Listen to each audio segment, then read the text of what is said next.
Hi, everyone. Do you know the reason that we cannot stop using our phones? Today, we're going to explore the deeper reasons behind the habits that shape our lives. Today, it affects almost all of us. Why is it so hard to stop using our phones even when we know it's not serving us? In this video, we are going to break down 10 deep reasons why we struggle to put our phones down, and I'll also share my personal experience of going phone free for 40 days. Stick with me as we explore how this habit affects us and how we can start reclaiming our time for a better life. Welcome to Mavista, where lasting change begins. There was a time when I realized something alarming. My phone had completely taken over my life. It wasn't just a tool anymore. It became my escape, my source of constant stimulation, and my way to avoid the world around me. I couldn't concentrate on anything. My attention was always diverted, scrolling mindlessly, and I felt more disconnected from the real world than ever before. I knew I had to take control. So I did something radical. I gave my phone to my older brother and made a bold request: delete everything except my photos and contacts. I asked him to hide it away, and I swore to Allah that I wouldn't touch it for 40 days. I knew it would be tough, but I also knew I had to do it. The first few days were the hardest. I kept feeling the need to check the time or search something up. Something inside me was telling me that I couldn't live without it. But here's the truth: I needed to be still. I needed to let myself feel bored and lonely without running away from it. I had to let those feelings sit with me because they were the key to unlocking something deeper. Here's what I learned: when you stop using your phone, don't try to fill the void right away. Don't jump into other activities like reading or working out. Instead, allow yourself to do absolutely nothing. Stay with the boredom for a while. It will push you to grow and push you to grow and push you toward actions you would have avoided in the past, things you used to think that now realize you actually need. This wasn't just a 40-day challenge, it was a life changing experience. I discovered how much my phone had been controlling me and how much power I gave it over my time, my emotions, and my thoughts. But through the discomfort of not having it, I found freedom, and I realized that disconnecting from the noise was one of the best decisions I've ever made. One, dopamine addiction. Our phones are far more than simple tools, they are carefully designed to keep us addicted. Every time we hear a ping, get a like, or receive a message, our brain releases dopamine, the feel good chemical. This chemical response creates a powerful reinforcement loop, making us crave that next notification, that next hit of pleasure. Over time, this turns into a compulsion. Social media, games, and even emails are engineered to exploit this mechanism, constantly triggering dopamine to keep us engaged, even when we don't realize it. Animation showing how dopamine is released in the brain with each phone notification lighting up, highlighting the addictive cycle. This is where things get tricky. It's not just a bad habit or a momentary distraction. It's a neurological pattern that changes how we think and act. It rewires our brain, training us to seek immediate rewards and instant gratification. Breaking free from the cycle requires more than just willpower, it requires understanding how deeply this loop is embedded in our biology. One of the first steps to overcoming this is to disrupt the feedback loop. Start by turning off non essential notifications, set firm boundaries: no phone during meals, and make sure your phone is out of reach before bed. These small yet powerful changes can begin to reduce your dependency, allowing you to regain control of your focus, your time, and your life. 2, the fear of missing out. We've all experienced it, that nagging anxiety that we're missing out on something important if we don't check our phones. This fear, known as FOMO, is one of the primary reasons why we can't seem to put our devices down. It's amplified by social media, where we're constantly exposed to the curated highlights of other people's lives, making us feel like we're somehow falling behind or missing out on experiences. A scrolling feed of perfect moments, vacations, celebrations, and achievements, while the user's face reflects a sense of insecurity. What we often forget is that what we see online is not the full story. It's a carefully construct shot, not the whole reality. Social media distorts our perception of life, leading us to compare our everyday struggles to others' edited highlights. To combat this, the first step is to recognize the curated nature of online content. Practice gratitude for your own life and the moments you're experiencing, no matter how small they may seem in comparison. Additionally, consider taking regular social media detoxes to reset your perspective. By disconnecting periodically, you allow yourself the space to reconnect with the real world and remind yourself that your life is just as valuable, fulfilling, and meaningful as anyone else's, whether it's showcased on a screen or not. 3. Habitual triggers. How many times have you found yourself picking up your phone without even thinking about it? You're waiting in line, feeling a bit bored, or simply pausing for a moment, and suddenly you're scrolling through social media or checking emails without even realizing it. These automatic actions are habitual triggers, moments in our day that subconsciously prompt us to reach for our phones. What makes this so powerful is that we don't even have to consciously decide to check our phones. Our habits take over. These triggers often arise in moments of discomfort or downtime times when we don't want to sit with our own thoughts, so we distract ourselves with something familiar. The key to breaking this cycle is awareness.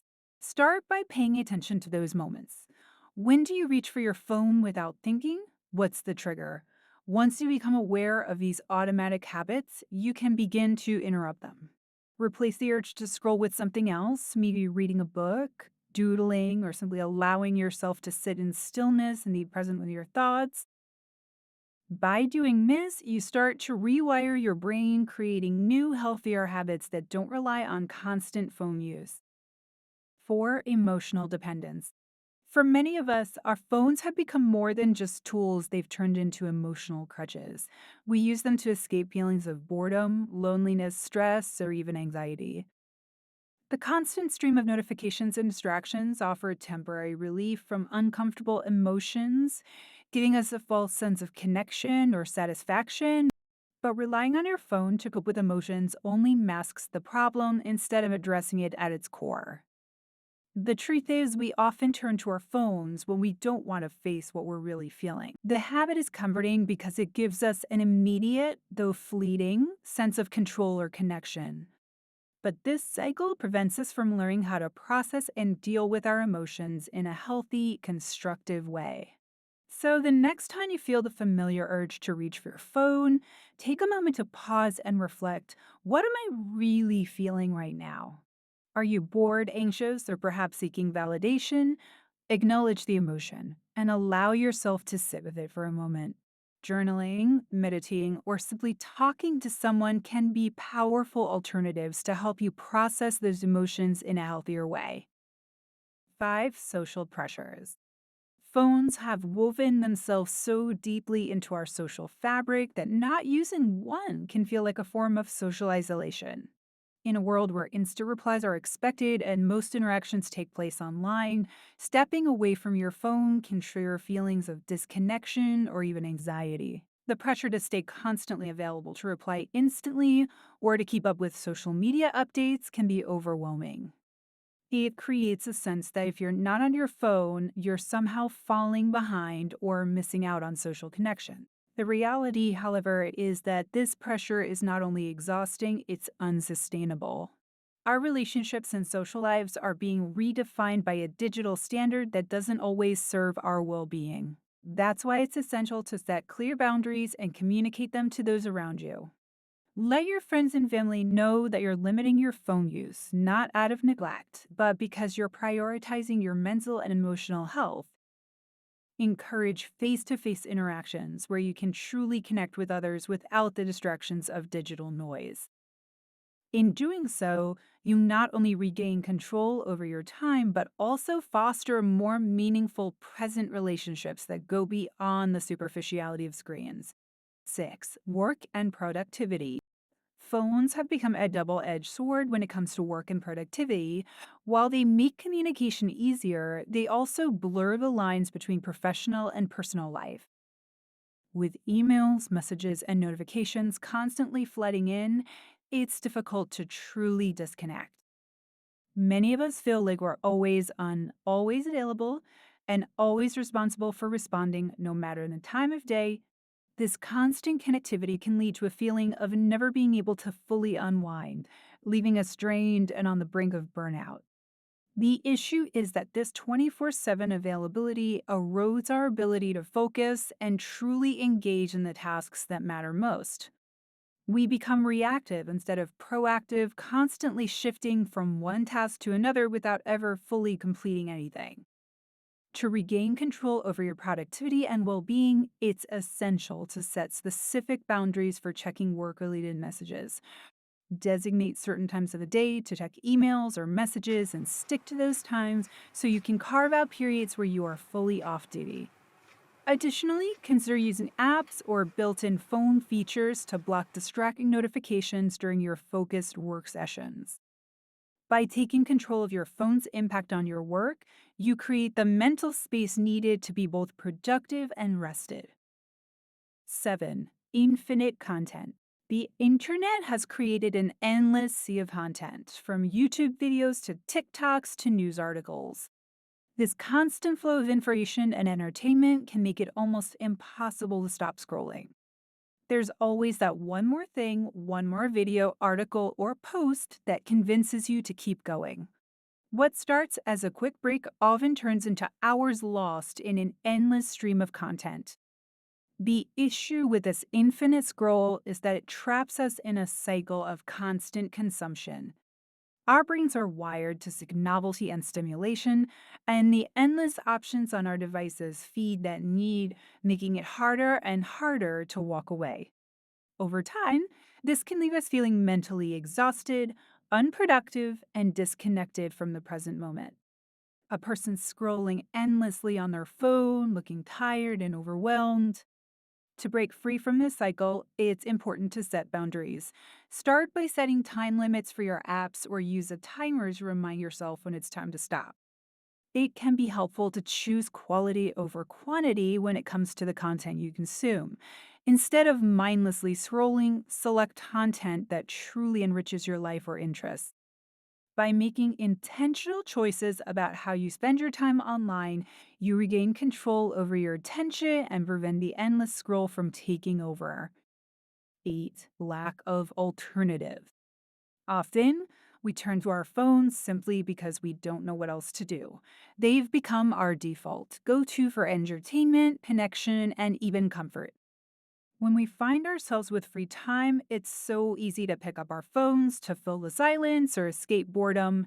The problem is that over time, our phones can take the place of real, fulfilling experiences, whether that's connecting with others face to face or engaging in activities that nourish our minds and bodies. A person sitting in a park, unsure of what to do without their phone, looking lost and disconnected. The challenge is that when we don't have alternatives, it's harder to break the cycle of phone dependency. But the good news is there are countless alternatives waiting to be explored. Start by rediscovering hobbies or activities you once enjoyed. Spend time outdoors, even if it's just a short walk in the park. Connect with people in real life, engaging in meaningful conversations without the distraction of a screen. By finding fulfilling alternatives, you'll begin to reawaken parts of yourself that were overshadowed by your phone. Over time, these alternatives can become your new default, making it easier to step away from your device and enjoy life in a more present, authentic way. 9. The illusion of productivity. Phones can often trick us into feeling productive, even when we're not actually accomplishing anything meaningful. We might check emails, browse LinkedIn, or watch educational videos, and for a moment, it feels like we're working, learning, or being efficient. In reality, though, it's often just busy work activities that give us the illusion of productivity, but don't move us closer to our real goals. A person multitasking on their phone, replying to messages, and scrolling through apps, but not actually accomplishing much.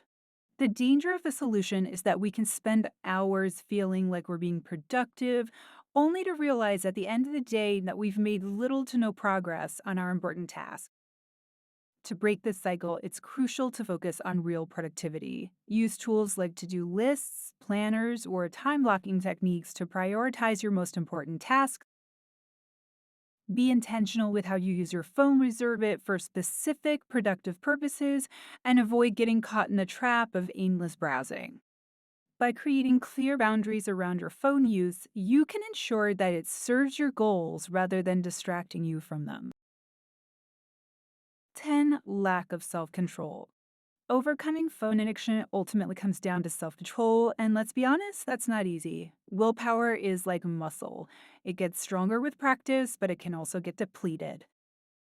Every time we resist the urge to check our phone, it requires energy, and over time, that energy can feel drained, especially when the temptation is so constant. A person struggling to put their phone down, staring at it with tension, then finally locking it away in a drawer, or building self control with your phone is a gradual process. Start small. Set realistic goals. Maybe you commit to phone free mornings or phone free evenings. Gradually increase these periods, allowing your willpower to grow stronger over time. It's important to recognize that it won't be easy at first, and you may slip up. But every time you make a conscious decision to disconnect, you're strengthening your ability to take back control. There are also practical tools to help reinforce your effort. Use app blockers to limit your access to distracting apps or activate grayscale mode to reduce your phone's appeal. The more barriers you create between yourself and your phone, the easier it becomes to focus on the things that truly matter. With time and persistence, you begin to find a balance where your phone serves you rather than the other way around. Finally, if you've struggled with phone addiction, know this: you're not alone. Many of us face the same challenges, and recognizing these patterns is the first step towards regaining control. I would love to hear your experiences. What has worked for you in overcoming phone addiction? Please share in the comments and let's support each other. If you found this video helpful, don't forget to like, share, and subscribe for more content on reclaiming your time, focus, and life. Remember, you have the power to take back your attention and live more mindfully. It might take time, but with patience and effort, you can create healthier habits.